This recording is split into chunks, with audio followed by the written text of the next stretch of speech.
Hello and welcome back to the channel. Today I'm joined by Ann Widdecombe, former Member of Parliament, author, Catholic public figure and television personality. She's possibly one of the most recognisable names in British public life, known for her outspokenness and strong convictions, and she now plays an active role in helping Reform UK with their campaigning, helping to shape their political movement. Anne, thank you very much for joining me today. Thank you. Good to be here. So I'm going to start off with not the very beginning of your life, but the beginning of your Catholicism, which was when you converted from the Church of England in 1993. What prompted that decision, and what does being Catholic mean to you today?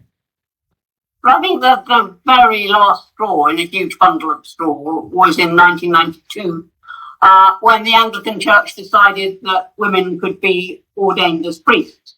And the debate surrounding that wasn't about, is this theologically possible?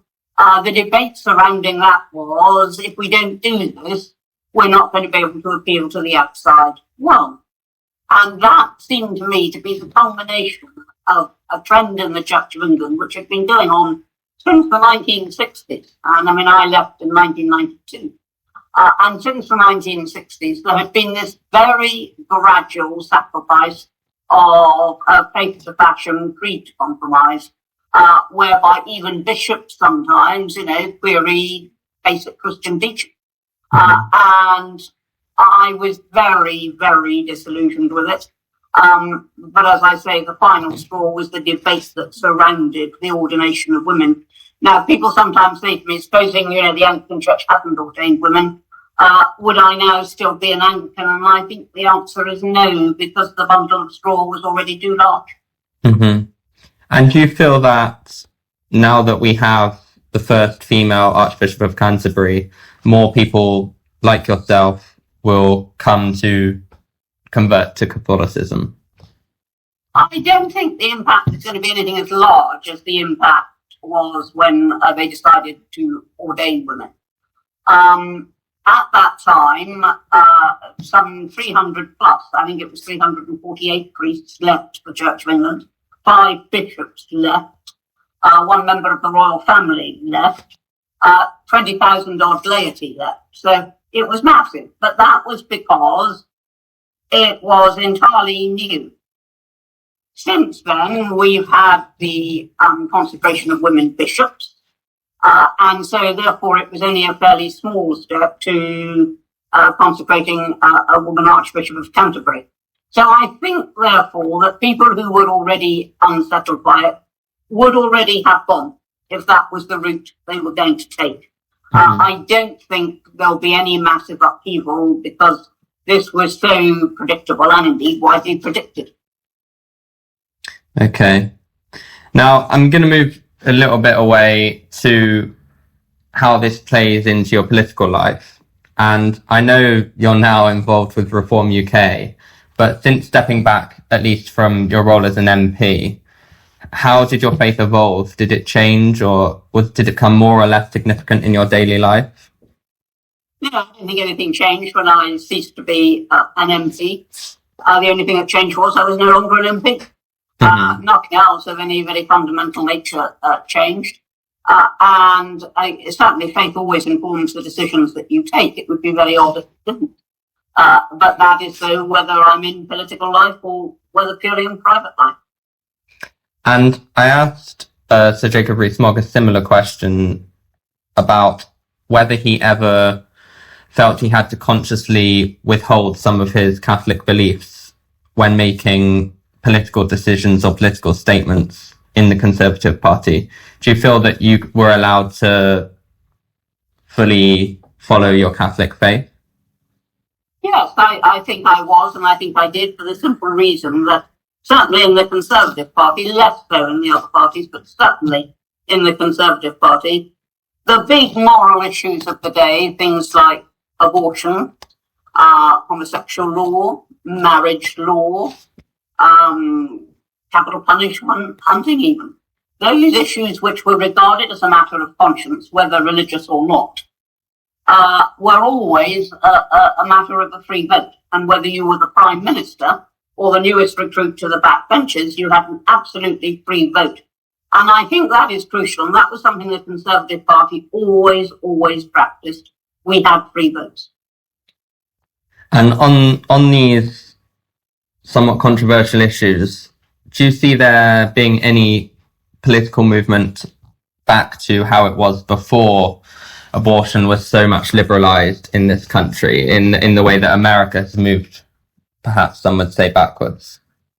I think in this country that will always be, and should always be, a matter for the private members system, whereby if an MP raises a matter and Parliament votes on it, of course, with a private members system, it is often the case that if it's as highly controversial as David Alton's abortion bill was, my abortion bill was, if it's highly controversial, it can be stopped, it can be frustrated, whereas a government bill can't be.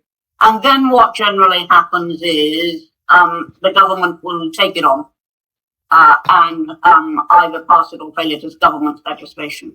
But again, always on the basis of a free vote. So I think that will continue. It will continue to be a matter of conscience, and government will only step in if unfair means are being used to frustrate the will of Parliament. Mm-hmm. And you mentioned your abortion bill. Are there any moments, perhaps something else that you're particularly proud of in terms of standing your ground on your faith-based principles? Well, I think, I don't think there's a moment that I'm particularly proud of. I'm not necessarily proud of any of the things I've done. But most issues that I had to vote on, for example, I can remember while I was still an Anglican, issues about clergy divorcing in the Church of England. And I've always voted according to conscience, and, so be it. And I want to go back to your work on abortion, because it's been one of the sort of central political issues that you may have focused on. How significant do you believe this issue is in today's society, and how much do you see it as a sign of moral decline? Well, it's hugely significant at the moment, because we've literally got a bill in front of Parliament, which has gone through the Commons. We've got a bill that allows abortion up to birth itself. Now, that has never been the case, except in very, very rare circumstances. It's never been the general case, never been the general rule, the normal rule. And now it is. So I think it's immeasurably important, because what you're actually asking yourself is, when is a baby a baby? And how can one 2 hours before birth have fewer rights than one 2 hours after birth? Makes very little sense. And so I think that an issue which many people regarded as largely put to bed is now raising its head again. And do you believe that, or rather, are your views on abortion and similar issues shaped primarily by your Catholic faith, or would you say that they're rational? No, the simple reason is I fell to those views, whether I was an Anglican, whether I was an agnostic, then Anglican again, and finally Catholic. And I've had those views throughout my life. And people often say to me, am I pro-life because I'm a Catholic? And I say, no, I'm probably a Catholic because I was pro-life and came into a lot of contact with the Catholic Church during those big campaigns. Yes. And you also mentioned the divorce of clergy. Perhaps we could open that up to the wider issue of the increasing divorce rates in the West and the UK in particular. And how do you see the issue of the breakdown of the traditional family unit as an issue for the West? I think it's a major issue. I think that children do best, and it's not just I think. Every study shows, every set of statistics show, that children do best when they are the result of a long-term legal commitment between the parents, which is to say marriage. And we treat marriage now as disposable as an old tissue, and people divorce without really having to work things through, because of course they don't have to now. So I think it's deleterious for society as a whole. And I think questions are now being raised. I mean, for a long time, my side of the argument was brushed aside as old-fashioned and irrelevant and, not really in tune with modern life. I think people are now beginning to raise question marks. And do you think that same-sex marriage poses a similar risk in the sense that it's a breakdown or a move away from the traditional family structure that we've seen? And how, from your Catholic perspective, what are your specific concerns about the issue of gay marriage? Well, I think that the Archbishop of Canterbury, the then Archbishop of Canterbury, George Carey, signalled the danger very clearly when he said, look, once you redefine marriage, you can redefine it again and again and again. Once you've set that precedent. And marriage hadn't been redefined for centuries. And as he said, if you can have one man and one man, why not one man and two women? Or one woman and three men? What is to stop polygamy once you start redefining? So I think that was the single biggest danger. Nobody ever expected it to happen, by Tuesday afternoon. These dangers don't come in a great cluster.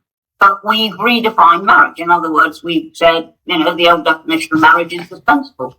Now, interestingly, of course, there were gay people who were against gay marriage, quite a lot of them actually. And indeed, one journalist, Andrew Pierce, actually wrote in the Daily Mail why he, as an open gay man, disapproved of gay marriage. Now, nobody calls them homophobic or bigots or anything like that. But that is the sort of abusive language that is thrown at anybody else who just looks at the institution of marriage and says, this has to be kept special. And I saw you speaking about Pope Francis whilst I was researching before this interview, and the perhaps liberalisation of the papacy we're seeing now with Pope Leo, who of course has somewhat stood alongside the traditionalists to some degree at least. How did you coalesce your views on these issues with perhaps the more liberal takes that we saw with specifically Francis? Well, I always throw out a challenge when people ask me that, and I say, tell me one thing that Francis actually changed. Now, he talked a lot. He was very good at talking, and convincing people that the church was taking a more liberal turn because he talked liberally. He didn't actually change a thing. And the deep irony is that the only pope who's changed, a doctrine, he's changed something massive in recent years, was actually the highly conservative Pope Benedict, when he'd only been pope for 5 minutes and he got rid of Limber. And no other pope could have got away with that because he was a conservative and he was the keeper of the doctrine. People trusted him. When it came to Francis, everybody thought he was going to be the polar opposite and he was going to change things. He didn't change anything. He did talk a lot. And in a way, it was a masterpiece of PR. But I don't necessarily think the church is about PR. And therefore, I think Leo was very sensible to flag up to the traditionalists when he appeared on the balcony, traditionally dressed, to flag up to the traditionalists that they hadn't been abandoned and that they were still taken seriously. Okay. And you mentioned that Francis did a lot of talking on these more liberal issues. I know this is quite a change of topic, but he spoke on one of the big issues that he spoke on was the death penalty, which Pope Leo has also just recently spoke on in regards to you can't be pro-life unless you're also opposed to the death penalty. Would you agree with this position, or would you take a different view? No, I would not. I think he's utterly wrong. I would not be remotely interested in the death penalty if it was just being used for retribution. The life for a life argument. I have no truck with that at all. But if it's a deterrent, then you are talking about saving innocent lives, saving potential victims. Now, in the 5 years that the death penalty was abolished in this country, in the 5 years after it was abolished, we still collected statistics, or the government did, on the basis of murder that would have attracted the death penalty, capital murder, and murder that would not. And the murder that would have attracted the death penalty went up 125% in that period. Now, nobody is going to convince me that that means that it isn't a deterrent. It is obviously an enormous deterrent. Therefore, it saves lives. Therefore, if you are pro-life, you believe in it. Do you think perhaps there's a broader issue of not just the popes, but religious figures in general taking on a greater involvement in politics, in terms of, we also have had Pope Leo making statements in regards to migration and US politics to some extent. I know he's also made it clear that he's gospel focused, but do you think there is an issue when religious leaders get too involved in political matters? I think one of the big problems is, if you're Pope, it's the universal church that you're talking about. Now, for example, take what you've just raised, take the death penalty. It's very different in countries like ours was, where you only have it in very, very restricted circumstances. And in some countries where it's used almost every 5 minutes and for a whole range of offences that have nothing to do with loss of life. So, and then you make a pronouncement and it's supposed to cover everything. Well, it can't. And I think the same thing goes once religious figures start addressing things like migration, they're addressing something way beyond their own parishes, and where things become extremely complicated. I mean, I've never thought as a politician that there was ever an easy answer to anything. Mm-hmm. Now, you mentioned earlier that your views have sometimes been labelled as outdated or out of step, or sometimes I think people have used more offensive words than that. Do you see this as part of a broader moral decline in society in which traditionally obvious moral claims are now seen as outlandish? Well, I think one of the problems is the attack on free speech in general. Now, it used to be the case that if somebody said something that you didn't agree with, you didn't abuse them for saying it. You argued with whatever it was that was being said. That's changed now, and that has been changing for some time. And now the first resort, if you disagree with something, is to attack the person. And I think that is a sad trend, but it is with us. It is amplified by social media. It isn't going to go away. So it is something which you have to live with. But I always quote St. Paul. We believe and therefore speak. And there's no earthly point in believing something if you're not going to say it. Now, I'd like to move on a bit more to your public life today, and specifically your choice to leave the Conservatives to some extent. Would you say that your choice to join Reform was sort of, again, a last straw issue with the Conservative Party? Yes, it was. Initially, of course, it wasn't Reform I joined initially. I joined the Brexit Party. And that was a direct result. That was in 2019. That was 3 years after Britain had voted to leave. And the Conservative Party couldn't get a deal together, couldn't get a proper exit from the EU. Not only that, it was riven by internal dissension. In that time that I've just quoted, that 3 years, we had Cameron, then we had May, then we had Boris. It was just non-stop change. And I felt the Conservative Party was losing its way very badly. I now feel it's lost its way, but then I thought it was losing its way. And I wanted Brexit, so the obvious place to go was the Brexit Party. However, when it was over and we got the deal, such as it was, and the Brexit Party morphed into Reform. I did not immediately join Reform. I gave it a year, to see if the Tories would get their act together, which of course they didn't. But also, rather more importantly, because I didn't agree with Reform on one of its basic tenets, which was proportional representation. But eventually, I reached the point of thinking, right, well, no other party represents my views. Reform largely, not 100%, but there's no such thing as 100% in politics.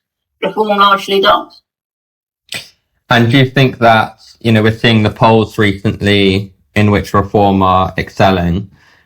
Do you think that, are you predicting a Reform win at the next general election? Well, 3.5 years is a very long time in politics. Mm-hmm.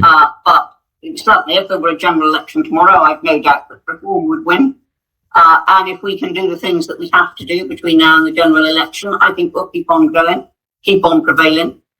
I think people are thoroughly fed up with the major parties.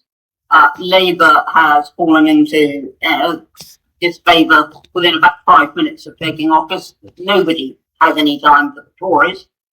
They're languishing very badly in the polls.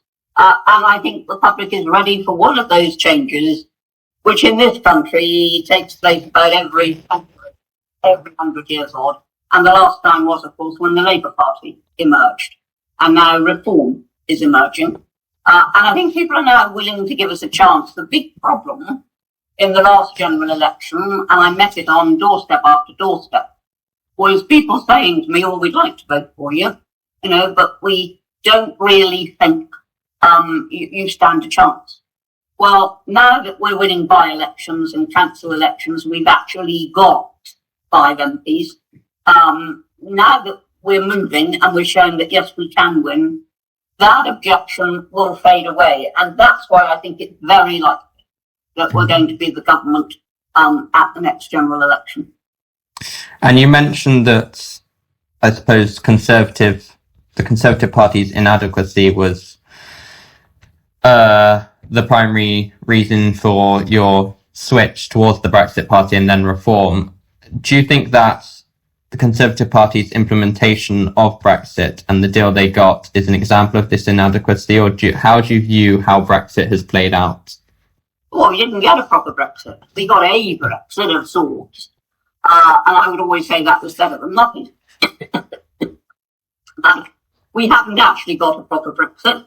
And what Keir Starmer has tried to do is to unpick it. Not by going back formally into the EU. That would be several steps too far. But by trying to reintegrate and accept their laws. Now, we have an awful lot of things to deal with when Reform comes to power. Migration being right at the top of the list. But certainly we shall make sure that we maximise the benefits of Brexit. And that is what we're going to do. Okay. Now I'm going to move into more of a funny question, I suppose, about your media life. I know you don't have social media, but you have appeared on media platforms quite different from Parliament, TV reality shows, Strictly Come Dancing. Did you see those as a chance to share your values, or were they just a completely different endeavour that you wanted to do for personal reasons? No, I don't think there was ever any particular plan behind doing that. I didn't sort of think, what will this do for me? I was retiring from Parliament. I was being asked for the 5th time to do Strictly Come Dancing. And I had said no the previous 4 times because I didn't think it consistent with being a member of Parliament. But as I was retiring, I thought, well, why on earth not? In fact, I had retired by the time I did it. So I did it. I expected, in all honesty, that I would be out after about 2 or 3 weeks. I never thought it would take off the way it did take off. Because it did indeed take off that way, it spawned a whole lot of other things, including, the live tour for Strictly, an appearance at the Royal Opera House, pantomimes, and I just let that happen. Because I was quite happy for it to happen, but there was no grand plan behind it. And I heard in an interview with the Catholic News Network that you moved around a lot as a child, and Yes. you were explaining that this helped you with your movement from being a member of parliament to perhaps a more TV focused career, and then over to the Brexit Party and Reform. How is this the case? It was the case because when I was growing up in an admiralty family, and therefore we moved around every 2 to 3 years to different naval bases, sometimes in this country, sometimes abroad. And so I would be living in a house that I'd been in for 2 or 3 years, having friends that I'd known that long, going into a particular school, belonging to the local brownie pack. And the very next day, no transition, very next day, I would be in a different part of the country or on my way to a different part of the globe, preparing to get used to a new house, a new school, a new brownie pack, and to make friends again from scratch. And I think the subconscious lesson of that childhood, obviously I didn't realise at the time, but its subconscious lesson was when something's gone, it's gone. And everything that was so familiar and vivid yesterday, the school, the friends, the house, gone and isn't coming back. And that, I think, is how I knew in 2010, when I was getting ready to leave Westminster, that from the day and the hour that Parliament was dissolved, being an MP had gone. I wasn't going to be some sort of honorary MP or an MP who retired. I just wasn't going to be an MP. And therefore, from that moment onwards, I had not the smallest reason to act as an MP, think as an MP, take decisions as an MP, because I wasn't going to be an MP. And I got that. And I traced that back to that childhood when I understood change is change. And that, by the way, stood me in very good stead in 1997, when after 18 continuous years in office, the Tory party went into opposition overnight, and I got it. I knew it was no good thinking, acting, taking decisions as a government, because we weren't going to be a government. And it took some of my colleagues a very long time to catch up with that. Mm-hmm. Okay, so moving on to some sort of bigger picture reflections and going back to Catholicism, as that is sort of the centre of this conversation, what role do you think that Catholicism will and should play in British society moving forward? I think it's a particularly relevant question given, as we've covered, the current state of the Church of England in this country. Well, I think it should and will play a very large role indeed. I mean, as far back as 1992, I predicted that the time would come, again, not by Tuesday afternoon, but I predicted that the time would come when the natural choice for serious Christians in this country would be the Catholic Church. And I think now the Church of England it's not irrelevant because it is the established church, and that's all that's saving it. That's all that is saving it, is that it is the established church, and therefore, our ceremonies of state, for example, are still Church of England, and the requirement to teach religion in schools stems from the fact that we do have an established church. That is all that is saving it. It won't save it forever. The pews are emptying and emptying, and parishes are getting poorer and poorer, and it can't go on. And I think that we're seeing, especially amongst the younger generation, that people are searching for orthodox Christianity, in the sense of they either move to the evangelical side of things or to the Catholic side of things, and they don't want the wishy-washy, I suppose you could say, woke Christianity that lies in the middle. Well, that is quite true, because what they want is certainty. And the evangelicals offer that, and the Catholics offer that. And the Catholic Church, for example, says quite clearly something can be very popular, it can still be wrong, and something can be very unpopular and still right.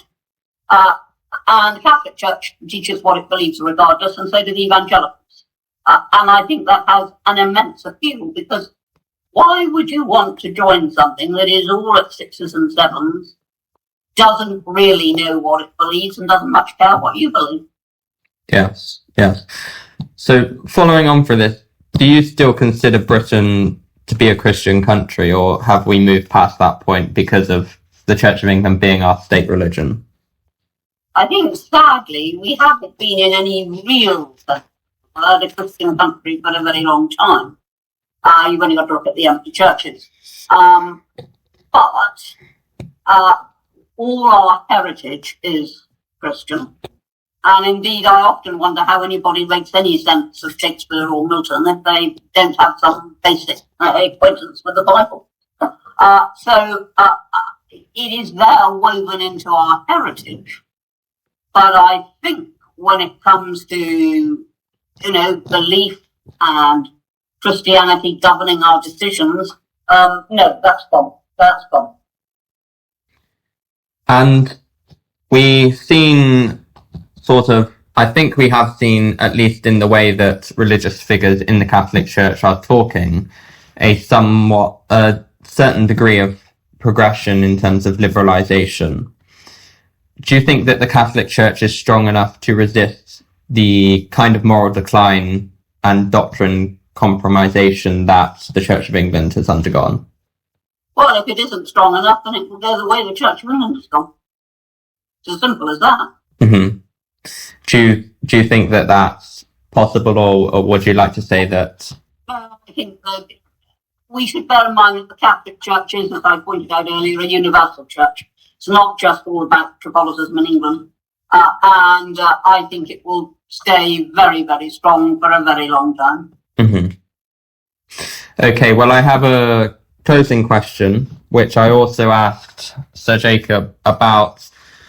Maybe there's a particular devotion, saint, or spiritual practice that personally sustains you in daily life. When I asked Sir Jacob this question, he said the rosary. So perhaps if that was going to be your answer, you could give a different answer. Well, I'm not going to say the rosary, okay. For the simple reason that some of my very long, decades-old Protestantism shows occasionally. And I have never been particularly marrying. So I won't say the rosary, so you're quite safe on that score. We won't say the same thing. In terms of daily practice, no. But one of my favourite saints is Teresa of Avila.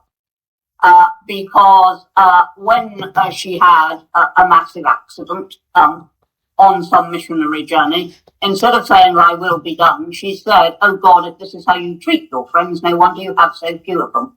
And I thought, thanks, Teresa, that's my sort of saint. You're speaking from the heart rather than from the brevel. Mm-hmm. And I, therefore, perhaps